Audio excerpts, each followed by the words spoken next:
What is it that made you want to choose this project? Well, I didn't choose it. I saw potential in this idea of this graphic novel, and I think I wanted to develop something that had a protagonist very close to what Lorraine was in that graphic novel. Somebody that could be a female protagonist that lives and breathes in a world that are mostly dominated by males, and kind of live in an environment where she can play by the same rules as all the boys do in that world. So somebody unapologetic and interesting and layered and conflicted, and somebody struggling with her own humanity. I think it was all of those things that made me want to develop a character like that. Well, please describe your character, Lorraine Broughton. I think it just did. You did. Yeah. Yeah, I mean, I think she's really good at her job. She works for MI6, and she has made peace with the fact that she chose this world, and it's a tough world to live in, especially for a woman, and she's good at it, and she likes doing it, and she carries the consequences of it and owns all of that, and I think there's something really empowering about her. Espionage is such a hugely thrilling subject. Are you a fan of that genre? Yeah, I do. I like the spy thriller aspect of it. I'm also, I think, fascinated by how you can kind of take those stories and turn them on their heads a little bit, because I think we've seen a lot of the kind of spy genre thriller-esque films and how they kind of go from one act to the third act, and I think I was interested in how you could take that and maybe not just in the story, but also on the look and the feel of what those movies usually look like, how you could turn that on its head and make it something super energetic and fun. Did you do any research in spycraft? Yeah, I mean, I didn't do any research per se on, how they walked or, I don't know, like silly things. I was more interested just in the kind of people who decide to do that job. I think it takes a certain personality to want to do that job and to also be good at that job. And there were some interesting things once I started reading about, especially this time for a lot of these kind of operatives who would go into areas where their agencies would kind of just abandon them. And a lot of them at the time were more prompted to take the job if they were having issues in their family life, or if they were maybe dealing with alcoholism, or something that would kind of make them almost self-combust. And so that was an interesting idea. And once we started shooting it, I understood why. It's a tough, cold world to kind of be in. Did you look at the graphic novel source material, The Coldest City, at all? Well, yes, I read a couple of pages that were sent to us. It was an unpublished graphic novel at the time, and that's what sparked the idea to want to buy the rights and develop Atomic Blonde. The fight scenes were so realistic. Broughton fought to survive, using anything within her reach to help her, even a watering hose. How hard was it to physically train for this film, and what was it like? Yeah, it was tough. I mean, I wanted to do this in a way that was believable, and I knew that it was going to take a lot of work to be able to fight like that, and I never wanted anybody to be able to say a woman couldn't do that, and so that was important, and I think that was what drove me to want to be as capable as I ended up being physically in making the film. How long before shooting did you start to train? I trained for about 2.5 months, and then I kind of continued that as we were making the film. Being a stuntman himself, did that make it easier to work with director David Leitch, or because of that, did he even push you harder? Both. It made it easier just because he knew where to put a camera. He knew how to shoot stunts and action. I think he's so comfortable in that world that he has an eye for it. He really definitely has a passion for it. But yeah, no, I think maybe in other hands I wouldn't have been pushed as hard, and I wanted that. I wanted somebody to expect more from me and push me more, and he was amazing at doing that.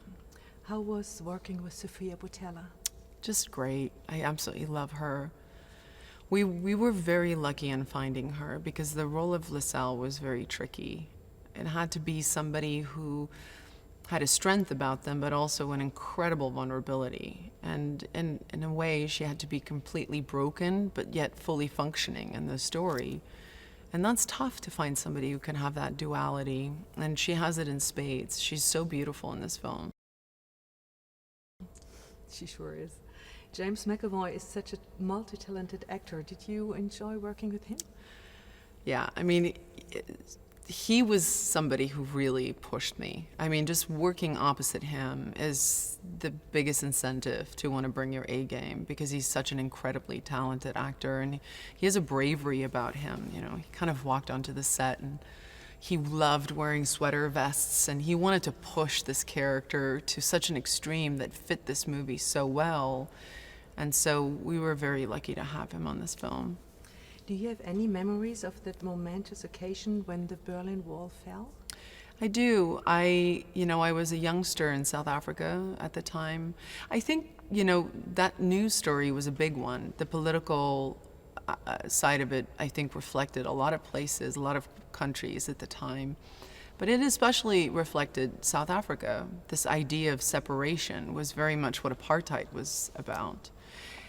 And so to witness a place take ownership of breaking that down really, I think, sparked a very heated conversation in South Africa to get us to a place where 3 years later, apartheid was abolished. So I think that for me, it was a huge moment. It's one that I remember very vividly. Most of the movie was shot in Budapest. How did you enjoy working there?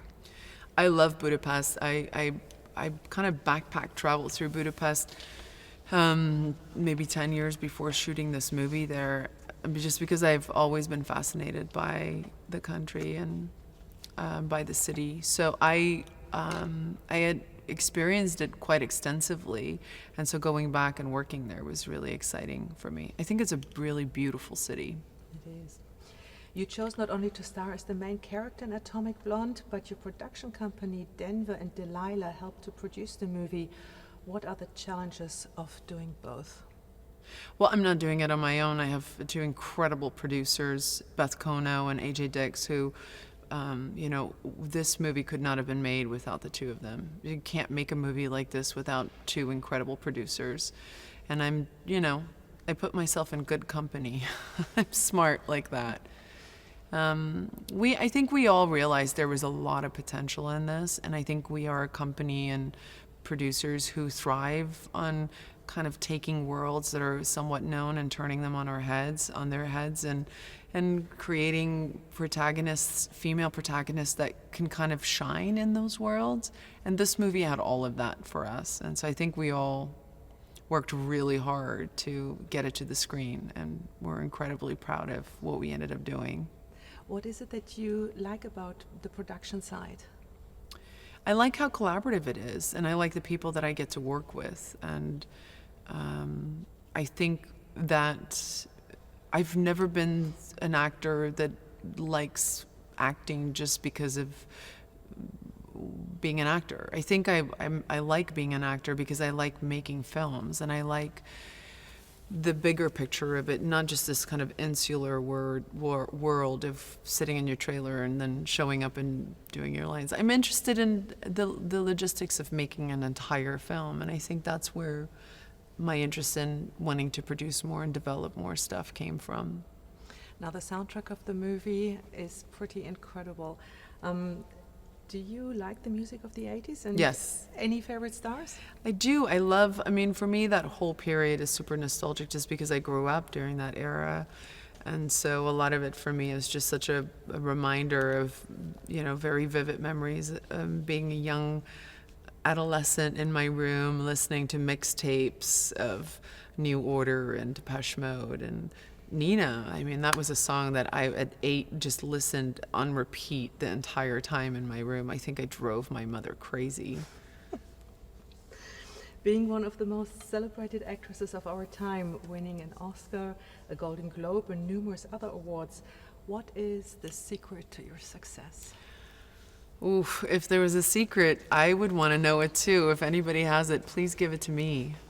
There is no secret. You know, I think that I was very fortunate in being raised by an incredibly strong woman who taught me that, you know, the value of your happiness and the quality of your life depends on you making that decision. And I think success has to kind of come from that place. And so even if all of this went away tomorrow, you know, I've placed a value and a joy in other things as well, and I don't kind of define myself by one thing. So I think that when you find passion, I think that's the closest way that you get to success. Because if you love doing something and you get to do that, I think that is success on its own.